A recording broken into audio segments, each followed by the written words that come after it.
менің классымда, мектептегі балалар да осы шамның алдынан бәрі төмен жақтан көрінді. Сол өзім арқалап шыққан тұсты ол қаптың үстінен қарап отырып көрдім. Бала, сен өте үлкен адам болады екенсің. Дос деген жақсы нәрсе, Алла тілеуін берсін бала. Меседен жоғары өрең терең, менсебің аса мол екен. Еңсең биік болады екен. Жолың әрдайым ашық болсын. Рахмет, жеңеше.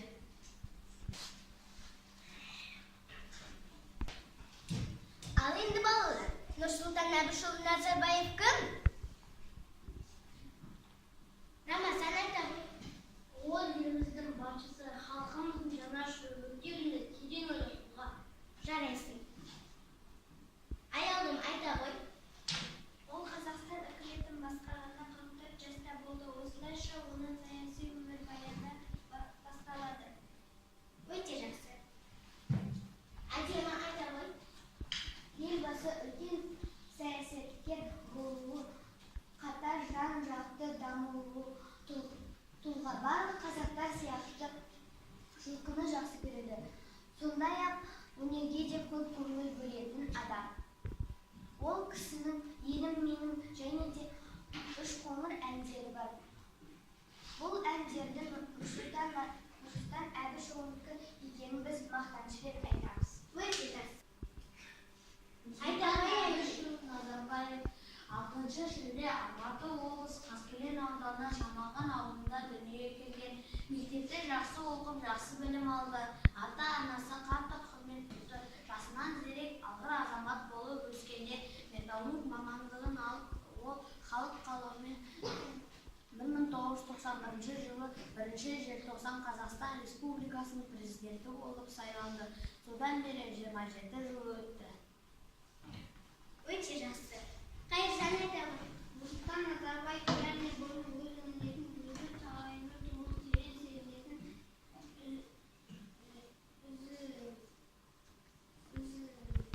активі сенімтаны және өзін назарында болған тұлға. Жақсы балалар, өте жақсы. Енді біздің келесі кезеңіміз елбасымен мақтанамын деп аталады. Елбасына арнаған өлең шумақтарыңызды айта отырыңыздар. Кәне, ал әдемі айта ғой. Жап-жасыл ағашы, Астана қазақ қаласы, сылдырған әсем шаһары. Нұрсұлтан Назарбаев алаштың асыл данасы, елбасы атанған тәуелсіздік құраған. Қазақ елін қорғаған елбасы бұл Нұрсұлтан. Өте тамаша балалар, қошемет қайда. Айта ғой. Елін сүйген елбасы. Бұл өлеңді мен әкеммен бірге шығардым. Тамаша, айта ғой. Қазақстан көркейіп өсе бердім. Бақытты күндерімді кеше бердім. Өз елін ғашығындай жақсы көрген, мен де сол боласын өсер едім. Астанам әр қазаққа дара болар. Бұл жерде білім алған дана болар. Бас қалам жылдан жылға және берсе, Астанам әлемде жоқ қалу болар. Әр қазақ ұлты үшін алаң болсын, әр қашан бейбітшілік заман болсын. Еңбегін аямаған ел жұртынан елбасы нұратамыз аман болсын. Хан көтерген қазақтар Назарбаев, ел сенімін ақтаған Назарбаев. Алғашқы да президент Назарбаев, Астананы көтерген Назарбаев. Атомнан да бастатқан Назарбаев. Ел жағдайын жаңартқан Назарбаев. Қазақтарды әлемге танытқан да Нұрсұлтан Әбішұлы Назарбаев. Өте тамаша. Тағы кімнің шығарған өлең шумақтарын алған деп айта ғой. Бүкіл әлем таң қалған, парасатты данышпан, мойындаған бар ғалам нұрлы сұлтан Нұрсұлтан. Дінмен ұлтты жинаған, мәмілеге шақырған, бейбіт күнге жол салған нұрлы сұлтан Нұрсұлтан. Өте тамаша. Айзан тыңдап көрейік. Елдің қамын ойлаған тұңғышысың сен едің. Ғажап елді басқарған Нұрсұлтан Әбішұлы. Ел басқару қиыныз, елбасымен мақтанып, жасасын тұңғыш президент, елді әлемге танытқан. Біздің ақын жазушыларымыз, жас ақын жазушыларымыз ағамыз өте жақсы өнер шығарып кетті. Көп рахмет. Енді біздің үшінші тарауымыз елбасымен мақтанамын деп аталады. Елбасымыздың марапаттары жайлы айта отырсақ. Кәне, кім біледі? Ал, әдем айта ғой. Қазақстан Республика Президент жанындағы шетел инвесторларының кеңес төрағасы. Қазақстан Республика Президент жанындағы кәсіпкерлер кеңесінің төрағасы. Өте тамаша. Зарина. Қазақстан Республикасы Қауіпсіздік кеңесінің төрағасы. Дүниежүзі қазақтары қауымдастығының төрағасы. Тамаша. Ажар. Қазақстан Республикасы Президенті жанындағы Астана Мәселелер кеңесінің төрағасы. Жақсы. Аружан. Қазақстан халқы ассамблеясының төрағасы. Нұр отан партиясының төрағасы. Тамаша. Ал, Диана. Қазақстан Республикасы ұлттық қорын басқару жөніндегі кеңестің төрағасы. Бегас. Назарбаев университеті жоғары қабілетті кеңесінің төрағасы. Азамат. Қазақстан Республикасының тұңғыш президенті елбасы ұлт көшбасшысы. Жансерік. Қазақстан Республикасының қарулы күштерінің бас қолбасшысы. Өте тамаша. Міне марапаттары көп екен біздің елбасымыздың, ел ағамыздың. Біз елбасымызбен мақтан аламыз. Енді біз балалар өткен жолғы сабақта сынып сағатында мен сіздерге леппук жасауға берген тақырыбымыз президент жеке тұлға деп аталады. Сол леппукты қорғау барысында біздің осы оқушыларымыздың арасынан Альмира есімді оқушымыздың жасап келген леппугі өте ерекше көзге түскен болатын. Енді Альмира сол өзінің леппугын ортаға шығып қорғаса дейміз.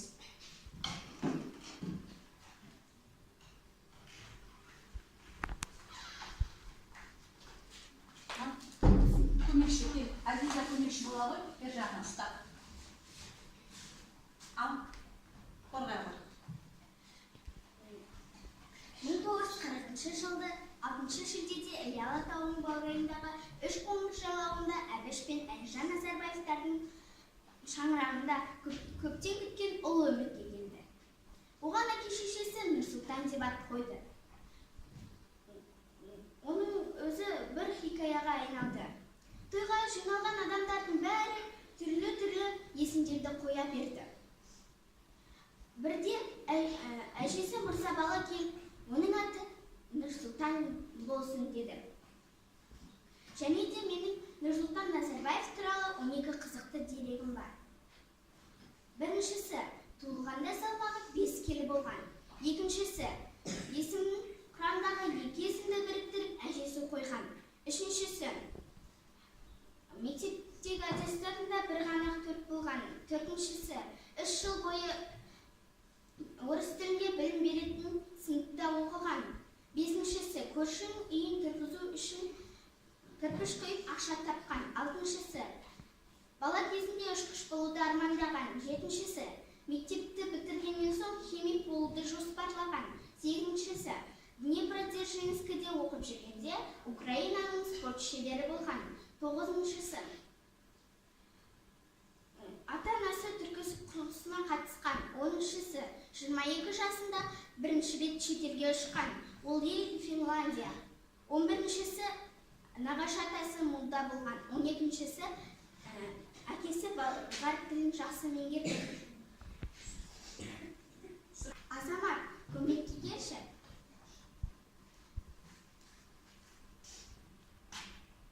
Балалар, менің сұрақтарыма жауап бересіңдер ме? Да!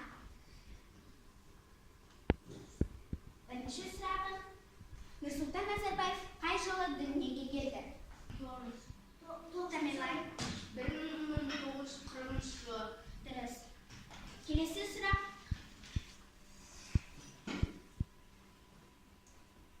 Бала кезінде кім болуды армандаған?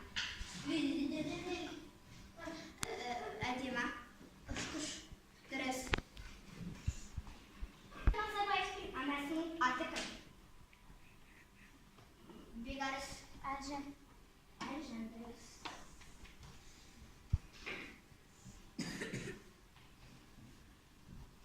Мектепте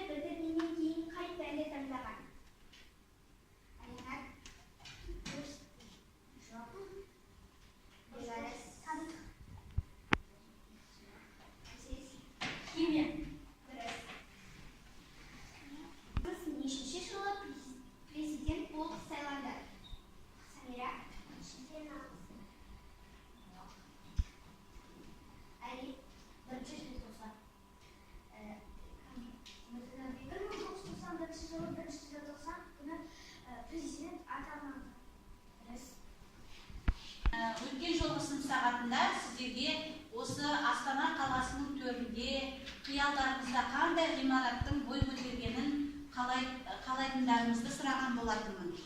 Сол сынып сағатында бізде жантөренің қиялындағы ғимарат өте жақсы ойластырылған болатын. Енді бүгін сол жантөре өзінің ғимаратын ата-анасының көмегімен жасап әкелген екен. Ендеше жантөреге берген кезекті келе ғой. Бұл менің қиялымдағы ғимарат. Бұл ғимаратыма елбасы тағы деп ат қойдым. Тұңғыш қазақ елінің президенті атанған Нұрсұлтан Әбішұлы Назарбаев атамызға Астана қаласы қақ төрінен осындай ғимарат бой көтерсе деймін. Елімізге келген шет ел қонақтары елбасымыз туралы тек кітап пен ғаламтор бетінен ғана танысып қоймай, менің ғимаратымның сыртқы қабатындағыдай елбасымыз жайлы бейнебаян жүріп тұрса деймін. Бір қабырғасында елбасымыз жайлы өмірбаяны мен марапаттары жазба деректер. Бір қабырғасында елбасымыз жайлы фото деректер. Бір қабырғасында елбасымыздың бейнебаяны жазба деректер. Менің ғимаратым санат тілінде айналып тұрса деймін.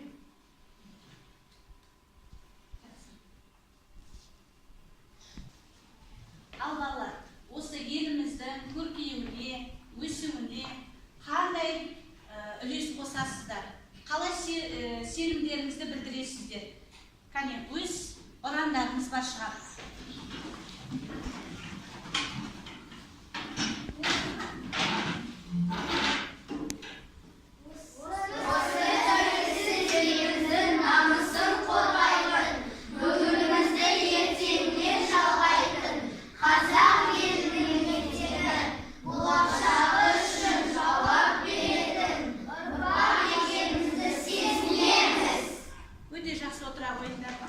Әрине, сіздер тәуелсіз елдің перзенттері сіздер. Бәрі сіздердің қолдарыңызда.